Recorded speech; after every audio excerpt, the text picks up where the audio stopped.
नमस्कार दोस्तों। आज मैं आपको बट्टा या छूट के जो क्वेश्चन होते हैं वो कराऊंगा। चलिए स्टार्ट करते हैं। पहला सवाल, 6,000 रुपये की टीवी पर 15% बट्टा दिया जाता है। बट्टे का मतलब है छूट दी जाती है। तो बताइए वस्तु का विक्रय मूल्य क्या होगा। देखना, बहुत अच्छा सवाल है। यहाँ पे 6,000 रुपये की चीज पे 15% की छूट है। तो सबसे पहले 6,000 का हम 15% निकाल लेंगे। परसेंट का मतलब होता है बटे में 100। तो 2 जीरो से आप यहाँ पे ये 2 जीरो कटा दोगे। ठीक है, 15 छिक्के 90 और ये जीरो यानी कि 900। यानी कि 15% का मतलब है 900 रुपये की छूट है। 6,000 रुपये की टीवी है, इस पे छूट है 900 रुपये की। तो जो छूट है उसे माइनस कर दो, आंसर आ जाएगा 5100 बचेगा। यानी कि आपका जो सही जवाब है वो है 5100 रुपये। ये आपके प्रश्न का बिल्कुल सही जवाब है।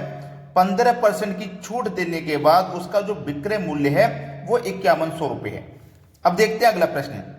अगला प्रश्न है, किसी वस्तु का अंकित मूल्य 135 रुपये है और वह 118.80 में उपलब्ध है।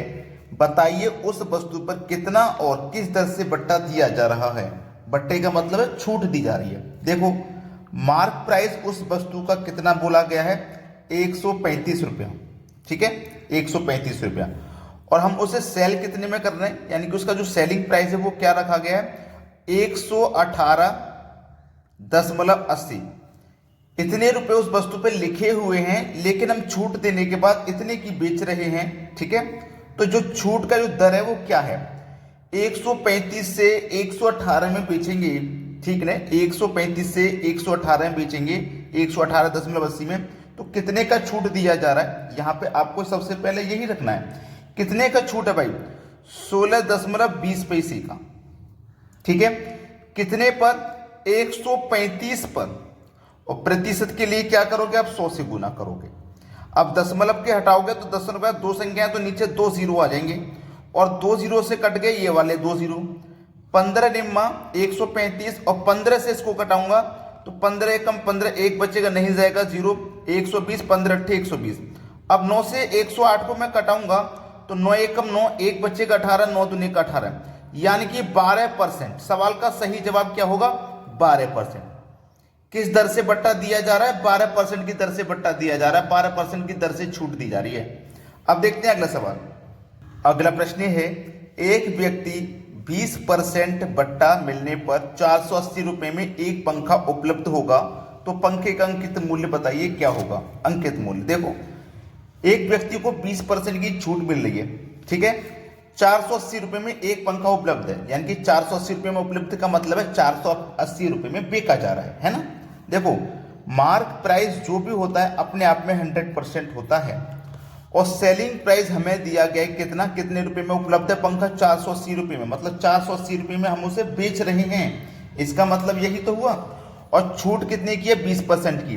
देखो, कोई भी वस्तु अपने आप में 100% होती है, उस पर 20% की छूट है, तो इसका मतलब वो कितने में उपलब्ध है, 80% में। कितने में मिलेगी, 80% में मिलेगी। तो 80% की जो वैल्यू है वो 480 के बराबर है। ठीक है, 400 से हमें अंकित मूल्य पता करना है, मतलब 100% का मान। तो कैसे पता करेंगे, 100% का मान हम कैसे पता करेंगे, इस 480 में इस 80 से डिवाइड कर देंगे और 100% का मान निकालने के लिए 100 से गुना कर देंगे, आंसर आ जाएगा। जीरो से जीरो कटेगा, 8 6 48, 6 का गुना 100 से कर दो तो 600। तो 100% का मान कितना हो जाएगा, 600 हो जाएगा। ये आपके सवाल का हो जाएगा बिल्कुल सही जवाब। अब देखते हैं अगला प्रश्न। अगला प्रश्न है, किसी वस्तु का अंकित मूल्य उसके क्रय मूल्य से कितना प्रतिशत बढ़ाना चाहिए कि अंकित मूल्य पर 10% की छूट देने पर भी 20% का लाभ हो। देखो, एक तो होता है मार्क प्राइस जो कि अपने आप में 100% होता है। अब उस पर 10% की छूट दे देंगे तो मार्क प्राइस बचेगा 90%। एक कॉस्ट प्राइस होता है जिसका मान अपने आप में 100% हो रहा है, उस पर 20% का लाभ होगा तो 120% में वैल्यू बेची जाएगी, तभी तो 20% का लाभ होगा। ठीक है, ये 90 और ये 120 बराबर हैं आपस में। ये 90% है और ये 120% है, ये दोनों आपस में क्या हो जाएंगे, बराबर। प्रतिशत से प्रतिशत आपका कट जाएगा तो 120, ये 90 कहाँ आ जाएगा इसके बटे में, और 100 से क्या कर दोगे आप, गुना कर दोगे। 0 से 0 कटेगा, 3 तिया 9, 3 चौको 12, 4 का गुना 100 से कर दो, 400 बटे में 3, कटाओ 3 से, 3 एक कम 3, 1 बचेगा 10, 3 तिया 9, 1 बचेगा 10, 3 तिया 9, 1 बचेगा, 1 ऊपर बटे में 3, यही तो है। अब हमारा जो कॉस्ट प्राइस था वो अपने आप में कितना था, 100 था। 100 से बढ़ के कितना हो गया, 133.1 बटे 3। तो कितने की वृद्धि हो गई, कितने की वृद्धि हो गई, आप बोलेंगे सर 33.1 बटे 3 की वृद्धि हो गई। बस यही तो हमारे प्रश्न का सही जवाब है, यही तो हमारे प्रश्न का बिल्कुल सही जवाब है। किस ऑप्शन में है, पहले ऑप्शन। अब देखेंगे अगला सवाल। अगला प्रश्न है, एक साइकिल विक्रेता अंकित मूल्य पर 25% बट्टा देता है, फिर भी 20% लाभ कमाता है। उस साइकिल का क्रय मूल्य ज्ञात कीजिए जिस पर उसे 300 रुपए का लाभ हुआ हो। बहुत अच्छा सवाल। देखो प्रश्न में अच्छी तरीके से पहले आप ध्यान दीजिए, हमारे पास जो भी कॉस्ट प्राइस होता है वो अपने आप में होता है 100%। इतना तो क्लियर है सभी को। अब एक चीज और क्लियर कीजिए, यहाँ पे हमें 20% का लाभ हो रहा है और यहाँ 300 रुपए का लाभ, प्रतिशत में लाभ हो रहा है 20% का और रुपए में लाभ हो रहा है 300 का। तो 20% की वैल्यू 300 के बराबर है। हमको निकालना है 100% का मान। तो कैसे निकालेंगे, 300 में 20 से डिवाइड कर देंगे और 100% का मान निकालेंगे 100 से गुना। अब 20 से 100 कट जाएगा 5 बार में और 300 को गुना 5 से कर दो तो ये हो जाएगा 1500। सवाल खत्म। ये आपके सवाल का बिल्कुल सही जवाब है। अब देखेंगे अगला सवाल। अगला प्रश्न है, दो क्रमांकित बट्टा 40% तथा 20% है तो तुल्य बट्टा निर्धारित कीजिए। दोनों को मिला के एक बट्टा बताना है, एक छूट बतानी है। तो एक छूट है 40% की। देखो कोई भी मूल्य अपने आप में 100% होता है, उस पर हमें 40 की छूट मिलेगी तो 40 लिखेंगे, परसेंट का मतलब बटे में 100, 100 से 100 कट जाएगा, 40% की पहली छूट हो गई। ठीक है, 40% की पहली छूट होगी हमारे पास। अब याद रखना, जब हमारे पास पहली छूट 40% हो गई है तो 100 में से 40 को घटा देंगे, बचेगा कितना, 60। अब 60 पे कितने की छूट है भाई, 60 पे अब कितने की छूट है, 20% की। दूसरी छूट हमारे पास 20% है तो 20% निकालो, परसेंट का मतलब बटे में 100। 2 जीरो से 2 जीरो कट जाएंगे, 6 दूनी का 12। दूसरी छूट हो जाएगी 12% की। पहली छूट है 40 की, दूसरी छूट है 12 की, दोनों को छूट जोड़ देंगे तो मिला के दोनों को 52% की छूट हो जाएगी। ये हमारे सवाल का हो जाएगा आंसर। ठीक है, अब देखते हैं अगला सवाल। अगला प्रश्न है, 3 क्रमांकित बट्टा 20, 10, 5% के समतुल्य बट्टा निर्धारित करें। तीनों को मिला के एक छूट बतानी है। ये 3 छूट दी जा रही है, तीनों को मिला के एक बतानी है।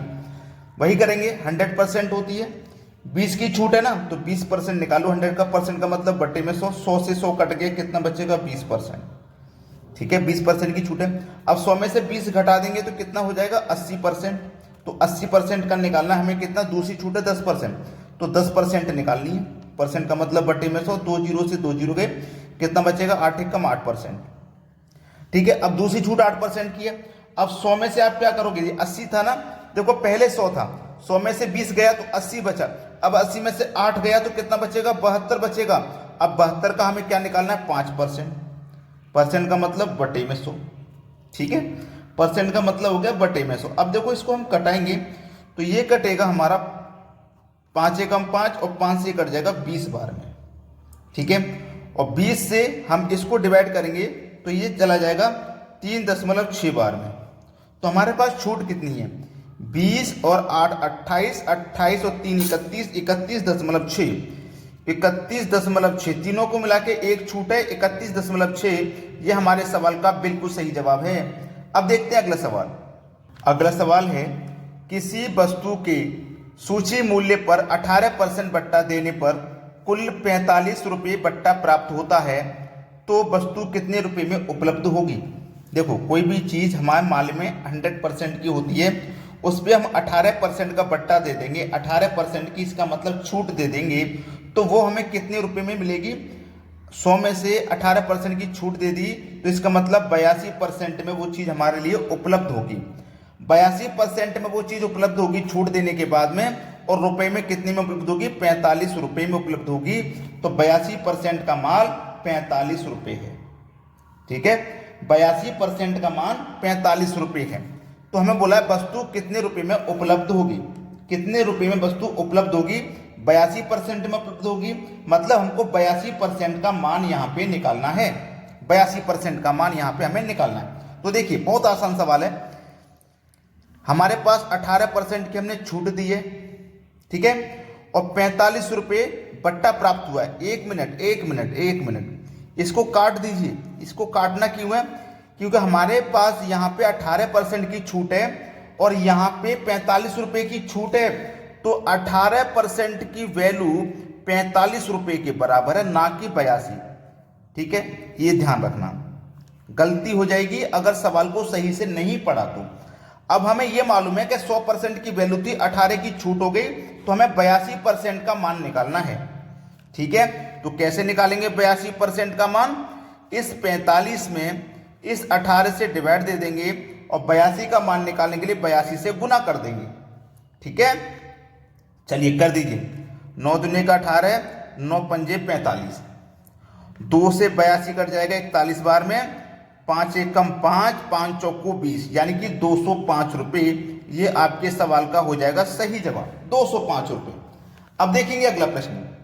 अगला प्रश्न है, एक घड़ी 120 रुपये में खरीदी गई, घड़ी के मूल्य को कितना बढ़ाकर बताया जाए कि 16% बट्टा देने पर 12% का लाभ हो जाए। अगर हम 16% की छूट भी दें तो 12% का लाभ हो जाए, तो कितना बढ़ा के बताया जाए, ये उसने पूछा है। अच्छा सवाल है, बेहतरीन क्वेश्चन, आसानी से कर लोगे। तो मैं ये प्रश्न आपको होमवर्क के लिए देता हूं। ठीक है, सभी बच्चों को इस प्रश्न का आंसर मुझे कमेंट में बताना है क्या आएगा, और वीडियो को सभी बच्चे लाइक करें और शेयर करें। ठीक है दोस्तों, धन्यवाद।